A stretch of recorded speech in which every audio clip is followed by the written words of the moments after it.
भाऊ हे कलियुग आहे, कलियुगाची व्याख्या लिहून घ्या. Love is a money and money is a love. नीट आहे का बरं?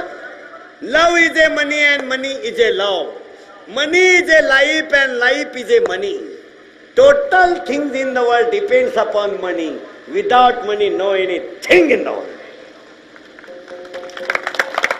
पैसा नसला तर कार्यक्रम उलटा झाला जगात.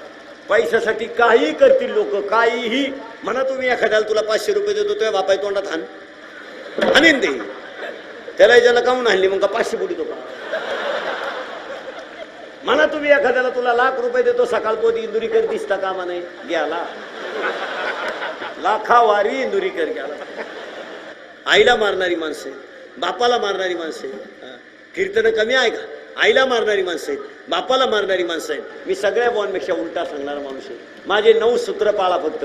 1 कष्ट करा, 2 नीतीनं कमवा, 3 निर्व्यसनी राहा, 4 ज्यांच्या पायाच्या पुण्याईनं कमावलं त्यांना कधी विसरू नका, 5 घरात फुकाट खाणाऱ्यांची संख्या कमी करा, 6 उत्पन्नाच्या तुलनेत राहणीमान ठेवा, 7 उत्पन्नातला काही भाग दान धर्मात घाला, 8 पोराला पोट भरायची अक्कल येईपर्यंत त्याच्या लग्नाचा विचार करू नका, आणि 9 एक दिवस मला मरायचं एवढं ध्यानात ठेवा. जीवन संपलं.